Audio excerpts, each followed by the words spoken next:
Hey there, Wargamers, Justin our Painter. Today, we're going to talk about some Battletech.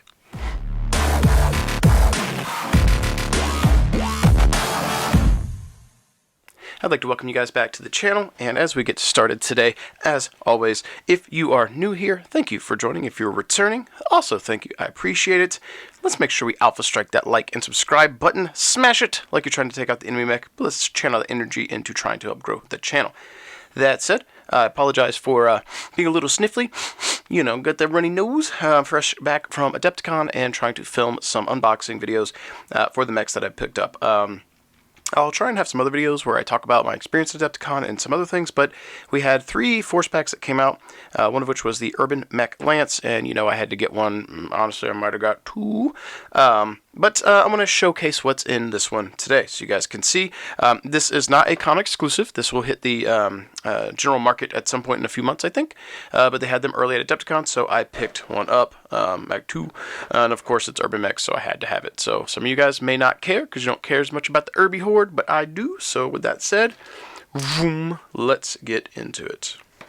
Check out the cards and the models, as we always do, as I've butchered the box here. You'd think I have experience with an X-Acto knife, one would think, but that one was giving me some trouble. Alright, so, as we have done in the past with our boxes, let's check out the artwork. Honestly, this one's just got kind of a destroyed city background. Little lackluster compared to the other ones. Doesn't matter much, but the other ones had much nicer artwork. Not that this is bad, but they had like mechs and stuff in the background. Interesting that the Urban Mechs did not. So, I'll lay these down here, and we'll check out the cards first, and then I'll show you the herbs, the little herbs. Alright, so let's pop these open. And as always, I will take a moment to pause so you guys can read the pilots as well. And we'll see. So we've got, oh cool, and the Urby pictures are different to match the models, which is nice. So let's get to the, actually, you know what? Let's actually match the cards up with the pilots. That makes the most sense. And we'll grab the corresponding Urby. So, first and foremost, we're going to be checking out the Urbanmech R27. So this one, it has the pilot Gerald Lonergan. I can read. Affiliation Tamer Pact. Unit 2nd Tamar Jaegers. He's a 3-5. Good gunnery. Can't really pilot this little slow walking trash can very well. Give you guys a moment to check that out. Actually, you know what? I could get a little tighter on that, right? You guys, if you're trying to check out the pilot, you might want to read the card. Let's get in there tight. Whoop. All right. There you go. Check out the other one. On the backside here, we've got Drask Clan Jade Falcon. Why is Clan Jade Falcon rocking a not 2C Urbanmech? Is this a joke? And is a 4-5? This must be a reject Clan Jade Falcon guy. That's wait, ooh, okay. So let's read his little text here, because I happen to briefly read the first few words, and yeah, it says. Drask barely passed his trial of position, winning only by default after a mediocre career. He tested so far down that he was relegated to security duties on Morges and was left behind when the Falcons drove to Terra. He is dedicated to defending the now independent world until his clan returns. Yes, so I wasn't far off. He was a clanner reject. Checking out the card here, I got the UMR27 coming at 15 points, 0 TMM, which we've come to expect from Urbanmechs, 4 jump. He's got 3 armor, 3 structure, case, SRM, 2 dash, damage at short, medium, long is 330. For 15 points, that's not too bad, honestly, especially because he has the 3 medium. Yeah, he's going to get hit, but it's 15 points. I've got some battle armor that are similar point cost, probably slightly more effective, but this is a mech.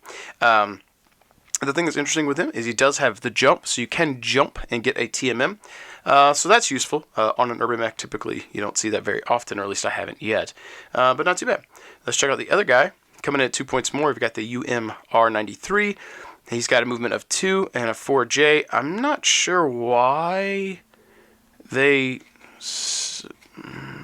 would have the movement that way. He's got crit resistance, energy. He's got 6 armor, 3 structure, 220 for 2 points more. This is fantastic. I'm not sure why they would have put that unless he has to jump for the 4 and can only move 2 if he's not jumping. That would make sense. someone in the comments who might be familiar, explain that, because typically that's I don't see that very often. I would assume that is the problem with him. That would be the downside to why he has so much more life. Perhaps at standard movement he's real slow. It's interesting. I don't have an affinity to either one of these until I know what that does, but crit resistance energy is nice. And for 17 points, it's a lot of life to chew through. Alright, so let's see if we can dig up the Irby that is that one. And actually, that's got... Oh, it's this one. Okay. So here we go. I can mount this on a little paint handle, and we can check out the herbs. The little Irby. So we got his little, what was that, those rotaries or something? No, I guess those are SRMs. This one's got energy and same thing, so I guess you could replace the SRMs with something else. This says SRM2, but those have 6 pips each. I don't know if this guy could have that many SRMs, but it's cool looking nonetheless. You can do like we did with this Irby. You can put your little antennas on there. And yeah, mold lines don't look too terrible. It's an Urbanmech, so not the most stylish. What are you talking about? Not stylish. It's an Urbanmech. Yeah, I dig it. This is a standard Irby. And yeah, doesn't look drastically different. Looks like an Urbanmech, what I typically expect. The dimples in his knee pad here don't look as deep as that one. We've got a mold line here or there, which is expected, but not too bad. Not too bad. All right. Moving on to our next Irby, one that's going to be a little bit obviously more different. We've got the Mr. Reagan here, Mercenary, Dragon's Breath. And he's a Novacat Trueborn. How are you a clanner and you're rocking not a 2C Irby? That doesn't make sense to me. We've got Dahlia Olafson, Razahog Dominion. And let's check out the unit card. For 13 points, we've got the UMR68, 4 jump, 320, 3 armor, 3 structure, and no special abilities. A little bit cheaper than the other ones we looked at. You lose 1 point of damage compared to that. 13 points, again, not too bad. I mean, it's an Urbanmech. He's going to get blasted, but 13 points. Mech on the table. Oh, this one comes in. Okay, so we got another one with the split thing here. I'm assuming that means you can walk 4 or jump 6, but you couldn't walk 6. I'm assuming that's what that means. He's coming in at 21 points, 210 for damage. So damage is lacking. ECM, Energy, Probe, Recon, Tag, Jump Strong. The Jump Strong's nice because that makes him have TMM 2, essentially, when he jumps. That's pretty good. He doesn't have a lot of damage. I guess if you're using him and you're leveraging the ECM and the Probe and the Recon and the Tag and stuff, that could be useful. Honestly, for me, I would probably rather have a Locust at that similar point total. That's me. But the Jump Strong is nice. I guess I didn't actually clarify in the other ones which eras they were useful in. I can go back over that too. So for this one, Civil War, Jihad, Republic of the Sphere, or Dark Age, and Ill Clan. And this one is Jihad, Dark Age, Ill Clan.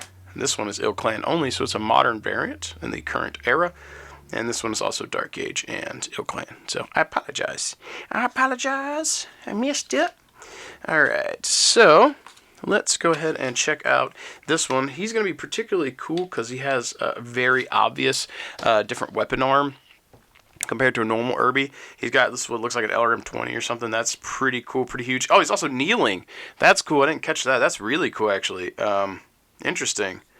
So he's bracing. He kind of probably has to brace. If he unleashes an LRM-20, he's probably like, whoa, doing a spin. That's probably what happens. Little R2FU, so to speak, coming from the Irby. It's a little in my circle joke with some of my mechs. A buddy of mine's been trying to convince me to paint an R2D2, and his call sign will be R2FU because it's funny. Which is more funny now that there are silly urban mechs like this one that are just dumb. But yeah, similar to the first Urbanmech, no crazy bad mold lines. You can do a little cleanup. Looks crisp.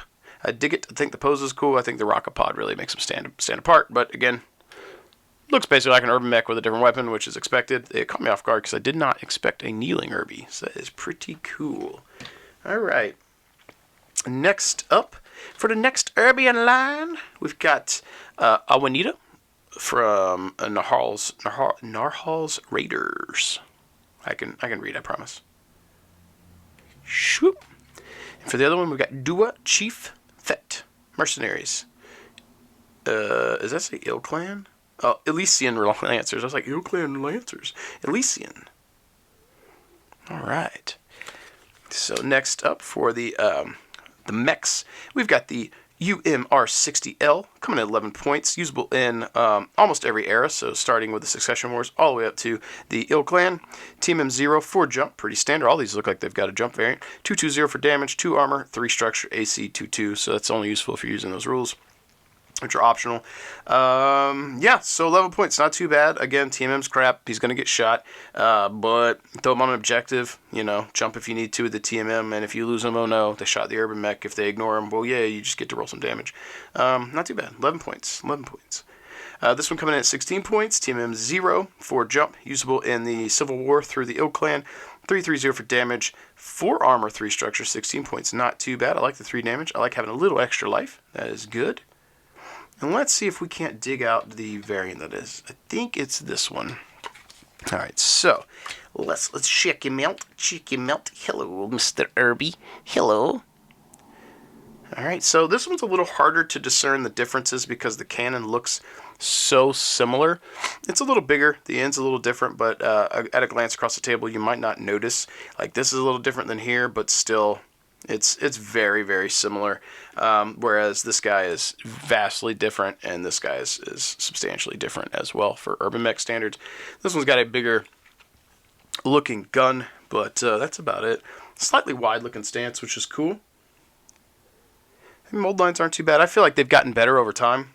The more production runs they've done in new molds, I feel like they've hid them better or just done them better or both. I feel like a lot of times you get mold lines in areas that when you clean them, they're not terribly hard now, or at least I feel like that's coming up more often. There are some that still pain in the butt, but it feels like recently they've gotten better where they are. And then because they're located where they are typically now, if you miss them, it's usually not the end of the world, for me anyway. I do feel like the knee pad here, the dimple's a little shallow, but whatever. It's not a big deal. It's an Urbanmech. So yeah, I dig that too. And for our last Irby, he's definitely not least, but not first. He's an herb. We got Jameson Tate, Winfield's Regiment. Swoop, flipping him over. We got Cephalo Schwartz, House Merrick, 3rd Oriente Hussars. Swoop. All right. So getting into the mech card here, we've got the Urbanmech R60 coming at 11 points, usable in all eras. Team M0, 4 jump, 210, 3 armor, 3 structure, AC 11. 11 points. Just a bullet sponge. Put him out there. If he gets killed, it's only 11 points. Yeah. So it's Urbanmech. They also had this plushie at Adepticon. They had or at least one that looked like that. I didn't buy any because they had a lot of plushies. If they'd only had one, I probably would have. For the flip side variant, we've got the UMR-69 coming in at 19 points, 0 TMM, 4 jump, usable in the Civil War through the Ill Clan era, 222 for damage, 3 armor, 3 structure. I think this is the first one that actually has long range damage. Let's see here. 0, 0. I'm pretty sure they all had zeros. Yeah, so first one with a long-range damage. Interesting. 19 points, again, for this point total. I might be more interested in the Locust for what it can do for threat projection and getting on objectives, getting behind your opponent, and overall annoyance. And with its TMM, it's a little harder to dislodge. That said, if someone's shooting at a light mech with high TMM and they spike a dice roll, they can clear it pretty quickly because the Locust only has like 3 life. This one's got double the life, a little easier to hit. Are they going to invest the points in shooting at it? Another thing that's nice is that long distance shot. If you're playing on a large table, he can remain stationary, sit in the back. If someone shoots at him, oh no, they get +4 to hit because it's at long range. So if their average skill is a 4, they're shooting at long range. They need 8s to hit him if he didn't move, which has no team him anyway. So it's slightly above average roll to hit him at long range.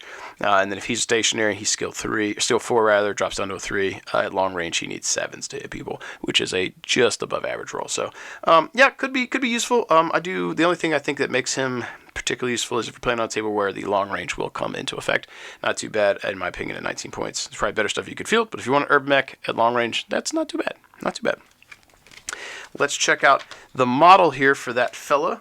And I don't think this one's going to be too different from the standard variant, other than the pose looks like it's walking. A little bit more dynamic. A little bit of a mold line here. Not too bad. Again, not too bad with the mold lines. There's a little spot there, needs to be clean though. Those little spots on his hamstrings. But comparing to a standard Urbanmech, yeah, the guns look very, very similar. Yeah, So this one again, these two might be a little hard to discern on the table from a standard Urby, whereas these two I think are the real winners visually because they're obviously different. But I do like the walking pose on it. That's not bad. I don't regret the purchase. I think it's funny for the lulz. I think this puts me at over 30 Urbanmechs now, which is absolutely stupid. But it's funny. Will I get to paint them all? I don't know. But yeah, if I get back into doing some battle reports, maybe we'll get an Urby Horde at some point. So that being said, though, folks, let's go back through and show you the Urbanmechs one more time so you can see them before we sign off today. Not the most in-depth review video, but it's Urbanmechs, and they're adorable. And who doesn't like a good Urby? We've got this guy here. I think my favorite's probably the LRM looking one, the first one I showed. I think this one's probably my favorite. It's the most visually different. I like this one because the movement to him, the dynamic kind of walking pose is nice. I like that on my minis. And then this guy, kind of the standard one with slightly larger barrel. On that note, folks, if you made it this far, thank you so much for hanging out. Make sure you sign up in the comments below if you're interested in these Urbies. You have any thoughts, comments, critiques, anything at all. We'd love to get a discussion going. If you're new here or a returning viewer, make sure you smash Alpha Strike that like button, subscribe to the channel. If you want to help support what I do, check the description down below. You can check out Fortress Miniatures and Games, who's a sponsor of the channel. You can check out Death Resigns, where I work. Spending money there helps keep me employed, which is really good, so I can keep doing this stuff. And if you're looking for any paints, check out Monument Hobbies and Games. That said, folks, that's all I've got for you today.